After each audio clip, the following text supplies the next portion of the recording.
Hello, love bugs. The Elderwood has been here for a couple of days, but even though it has been here a couple of days, I'm still finding that there are some items that people are missing that they need in order to fully enjoy their Elderwood experience. Now, I know a lot of you don't want major spoilers, but just stay put for a second. The first couple things I'm going to tell are mostly just helpful.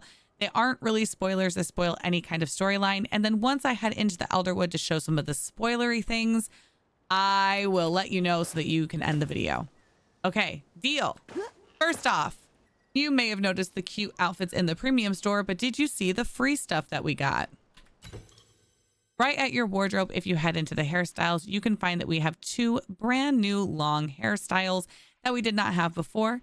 You do not need to make any purchases in order to get this one that I am wearing right here, or this one, which I also really love, especially with a hat. Actually, you know what? Let's go ahead and rock this guy today. Look at the cute little bangs.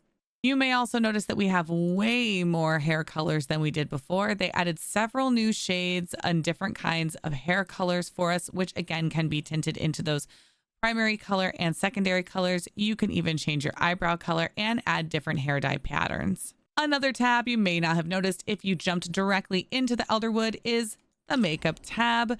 We now have eyeliner, we have lipstick, we have blush. These things are really fun to go and play around with, but I just want to point out one thing about these you also might not have noticed. We can control the application of them, which means how harshly they are on our face, and their gloss, which actually does make a really huge difference in what the look looks like. So as of right now, we just have a primary color. These are our only colors, but I'm hoping that we'll get more down the line. I'll use black as an example to really show you because of my hair being a little bit in the way. Obviously, if I bring this all the way down, you're not going to see it at all, but then you can slowly bring it up to slowly add this back on all the way to making it really dark and rich. I went with gold because I like a metallic look. The gloss is also really cool on the eyes. You can have a really matte look or a really shiny look. Now, where you're really going to see that is in the lipstick application here. Obviously, you can make it look a little bit more dusted on your lips, even like a blush lip look if you want, or a really, really rich color. And again, multiple colors here.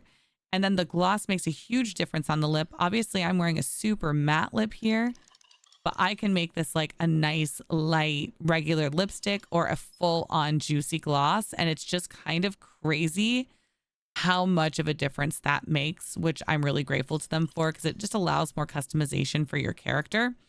And then for blush, we have the same kind of thing. You can decide on how much application you want on there, whether you want hardly at all or you want it to be very, very thick. Also, same thing with gloss. Now, this is really cool. If you're like me and you're into like that glass skin look, you could really lean into it if you wanted to. Nice shine on your face, or go a little bit halfway down, or even again a fully matte look if you would prefer to have that. For the other new customization items that they have given us, you're going to have to head to Gels to go ahead and look in Gels mirror.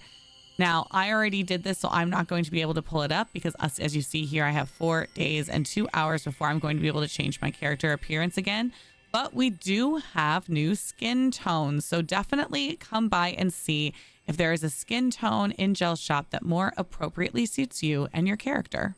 If you are currently looking for some cool Elderwood pieces to decorate with, and you're like me and you saved up a bunch of gold in order to be prepared for Elderwood, the Umbran items that Tish has been selling in her shop have actually been pretty affordable compared to going around and having to find the items. Now, this doesn't give you the recipe, so you won't be able to make any more of them, but it's a nice way to start adding some things to my house, just spending some of the gold that I've been getting pretty easily in the game at this point since I am a later player.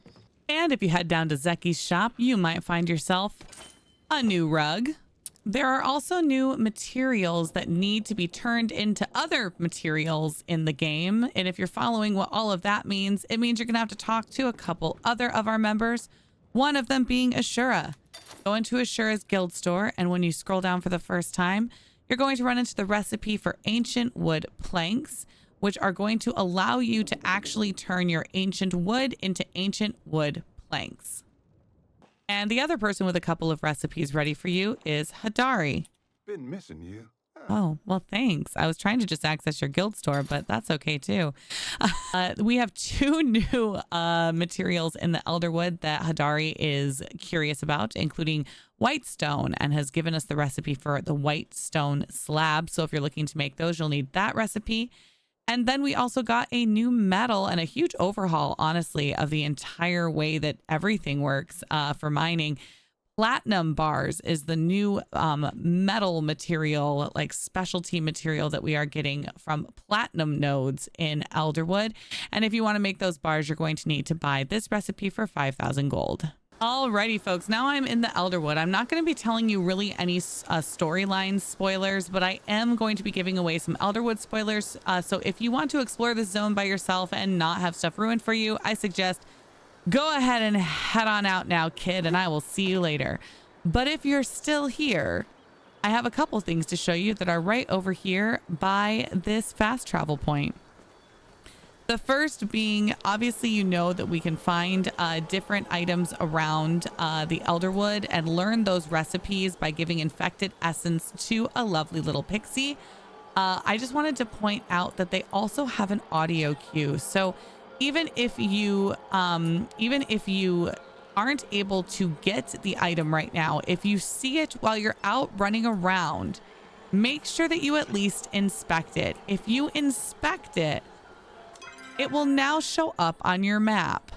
So now you can see that I have the Elderwood small wall branch recipe right there. So if I forget where it lives, I can just come back and find it, which is really, really nice because getting all of that essence is going to take time and you need some for storyline items as well.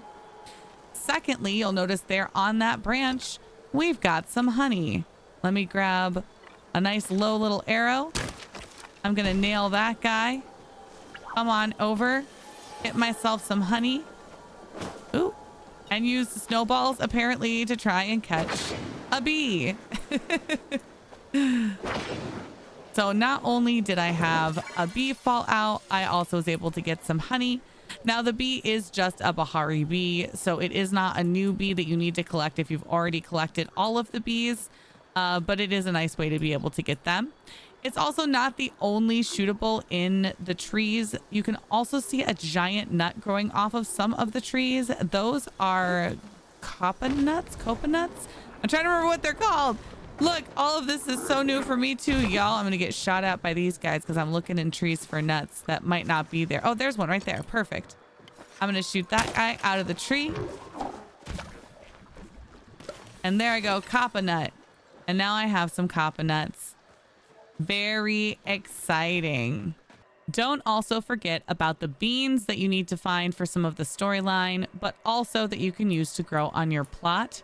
I want to just kind of show everybody, this is a batterfly bean.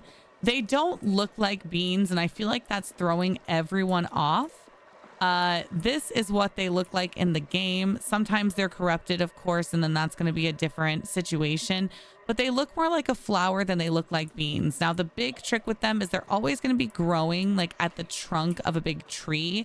So that can really help you find them. And they do glow a bit and give a little sound cue if you have your audio up. But this is the big thing about them. So if you're looking for the beans, here's the beans. Something that was really throwing people off yesterday was how to find the cave pixies. We know that they grow underneath staircase mushrooms, but what does that mean? Well, I found that if I am sometimes picking those staircase mushrooms, that I will then start finding those cave pixies almost as if they're popping out. I don't think that it works maybe exactly the same way as, say, like ladybugs and things do. But it does seem to cause them to spawn, and I usually find them floating around in these same areas. Oh, there's one right there. So where you see these mushrooms